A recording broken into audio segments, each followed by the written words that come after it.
My name is No Name Board Game, and today I'm going to be reviewing the Can't Catch Harry game, and it's a card game, but I know even though my name is going to be called No Name Board Game, I'm reviewing a card game, but that doesn't matter. The way the review is going to work is that I'm going to do 0 to 5 stars, and is it worth the price?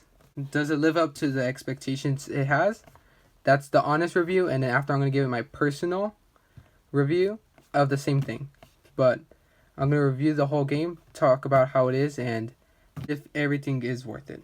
So I'm going to open it up right now. It shows Can't Catch Harry here. The characters on the side, as well as this side. All the characters are from his game. It shows 2 to 6 players, 10 to 20 minutes, 6 and plus, and made by Breaking Game. I have played this game and many times, and it is 10 to 20 minutes. Sometimes it could go longer, sometimes it could be shorter.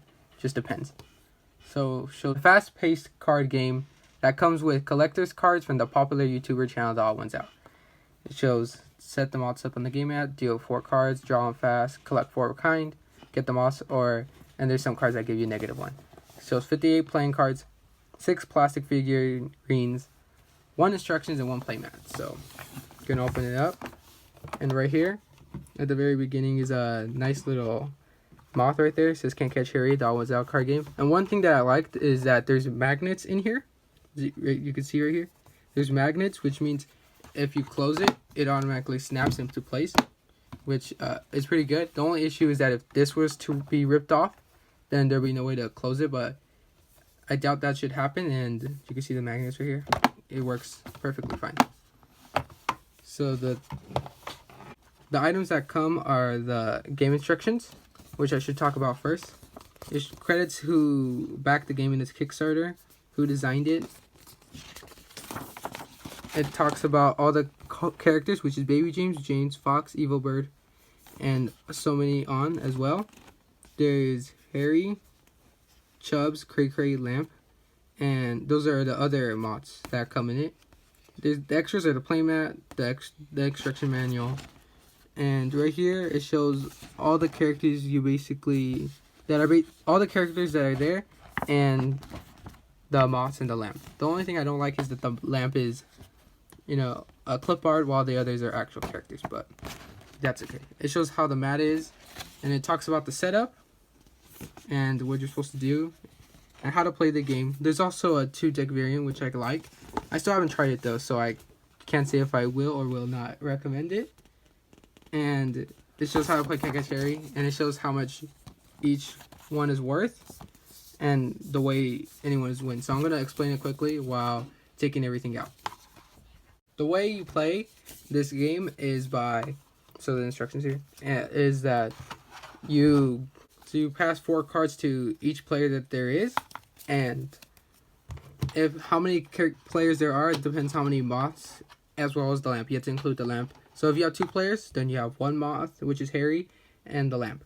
If you have 3 players, then you add, which this one is called Chubbs. And this one, the lamp and Harry. That's for 3 players, and so on and so forth. That's how you add all the figurines into it.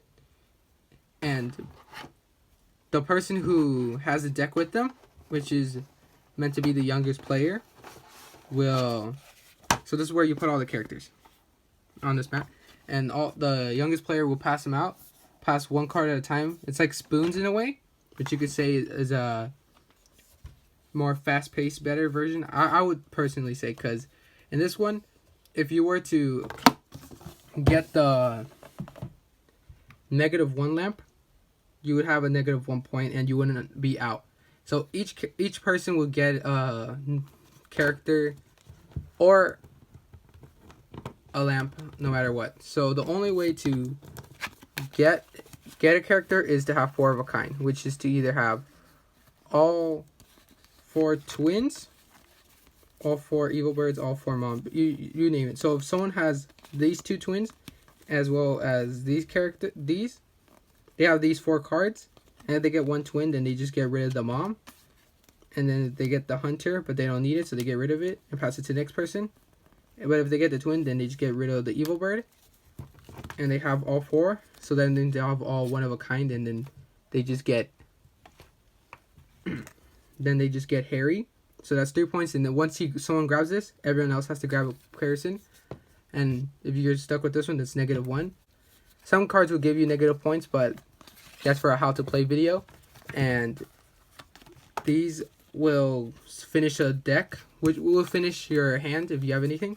So if you have 3 of these and 3 twins, 1 everyone card, you basically have 4 twins. However, this is a -1 if you don't get Harry at the end. So that's how it works. You could even have both at the same time. It doesn't matter. It still could work like this. And it doesn't work only on twin. It works on any card, which is what everyone's on it. The way to win in this game is to get exactly 11 points. If you have 9 points and get Harry, you'll still be at 9 points and not 11 points, because that'll be 12 points. But if you have 9 points, you get this one, which is 2 points, which will equal 10 and 11. So you get 11 points, and that's how you win the game. You need exactly 11. You go over, you stay with the number you had before. And now I'm going to review each item that comes in here. These are all the figurines you get. Harry, Chubbs, Cray Cray, the lamp, and then another Chubbs and another Cray Cray. So like I said earlier, this one is worth 1 point. This one is worth 2 points. If you could see it there. There you go. 2 points. Harry is 3 points. And sadly, the lamp doesn't show anything. Just all black. And then same 1 point, 2 point. Just to show you how many points you get in each character. And on the quality of these, I would say they're fairly good. Just a little, if you could see on this one, for example, you could see right here that the paint went over as well as this side. Just like a little quality control that could be fixed up. Other than that, I say the quality is pretty decent, especially since they're continuously grabbed all the time. As long as you don't pull on the wings, then if you pull on the wings, they will obviously rip off. But if you're just constantly grabbing it, it seems like pretty durable to constantly grab. And Harry's still always been used every single time, and he still looks fine. The ones that I have ripped is one of these. I forgot which one it is. That is, the wing came off, but that's my sister who pulled it off. That's more household control than quality control, I would say. But as long as you don't pull them off, then you're good. You could even play with these, which I don't do, but I mean, if you're a little kid, I could say you could play with them as small characters who could play with others, their friends. That could work if you want. So I would give these almost 8 out of 10 on basically constantly being used, the figurines that are played in this game. But that's a separate score, and let's just move on to the cards. So here are the cards. There's 58 cards of these, and as you saw, there was a fairly good amount of characters in this deck, and since there's 4 of each, it is a hefty deck. What I would like to say about these cards is that they're pretty thick and are pretty strong, which is a good thing. However, since there's so many of them, it's kind of in a bad way, because it still feels like they're super hard to even shuffle the cards.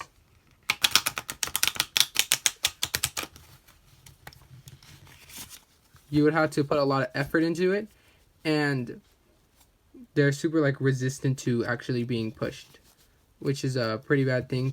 Since you always have to constantly shuffle it, it's like a little difficult.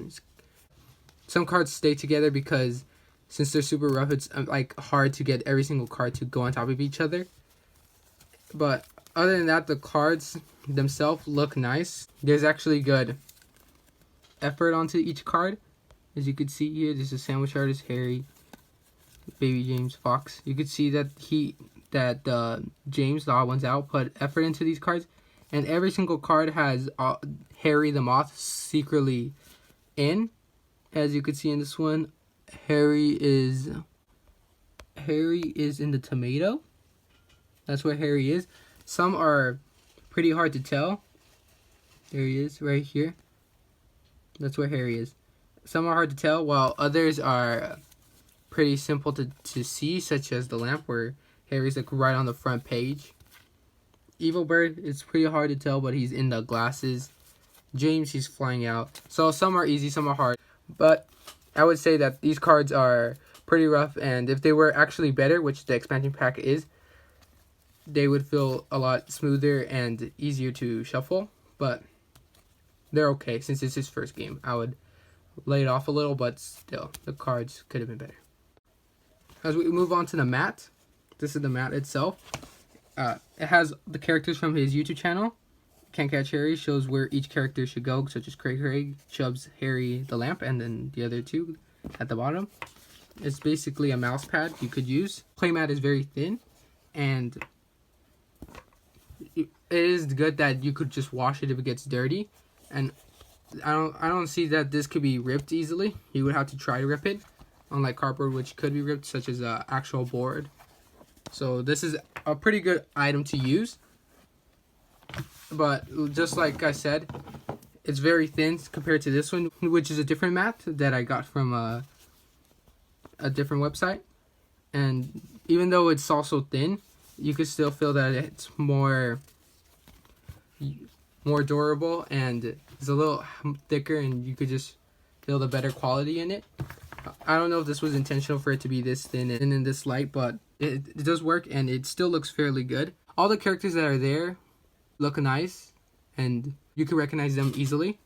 So what I would review this game from 0 to 5 stars, this is the honest review, which means that is it honestly a good game? Sometimes you could get a little confused based on the points system with the whole which cards are -1, such as if this is a -1 card or if it's not. If you play with 2 players, it could get old, but if you play with 6 players, then it gets continuous good, because if you play with 2 players, then the same person gets the everyone card over and over again, which is not fair for 2 players. But if 6 players, then anyone can have the everyone card, which makes it better. So I would recommend to play above 3 plus more. 2 is good, but 3 plus more is better. As well as the cards, which feel like they could have been better quality, which I'll show you with the expansion pack right now. That if you get these cards, which are the expansion pack,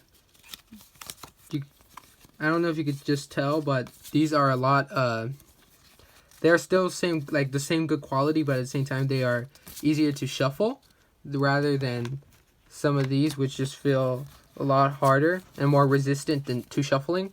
It's like almost like it has some of the same complex as the game Spoons, where you try to get a character when someone has 4 of a kind. However, this keeps the characters in, which is also a great idea, and has good, interesting characters that you could use even when you're not playing the game. The art and detail is amazing. I would rate it, honestly, a 3.5. Is it worth the price of $20 to $30 based on where you get it? Either $20 from Target or $30 off his website. I would say, yes, it's worth for the $20. I mean, you are getting these characters, which do spend time to get painted and made, as well as a mat, which is better than, I would say, a lot better than cardboard. That end could be cleaned if it's messed up. If it gets soda on it, anything, just clean it, wash it on a washer. So easy, simple. The cards, which spend a lot of detail on, make it a lot worth it, as well as the box, which is pretty amazing, and how every single, it's on like those games, like for example Sorry, where you don't have anywhere to put the cards. This has its own little spot where each section goes, which is amazing to have, as well as these magnets that add to it. So yes, I say it's worth the price it is. Does it live up to its expectations? I would say yes, it does live up to its expectations, since it is his first game. So that is something that you have to add into question, as some first games of creators, it's his first time. So he did his best on this one, as you could see. The characters came out great. If people who play this game, I played this game for a long time. It's my favorite game, and it's considered fun. Has characters that, if you watch the YouTube channel, I'll put that link in the description, has the characters from his YouTube videos, and the Easter eggs of Harry in every single card, which is pretty fun and interesting. And it's something that if you're a fan, you can basically get, and if you're not a fan, you can still try it and you'll still have fun with it. So that's the honest review of this game. 3.5, lived up to the expectations and worth the price.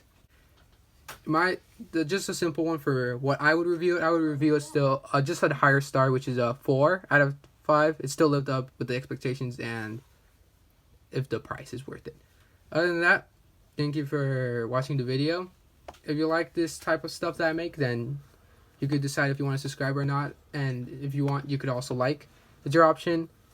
And see you guys next time. Bye.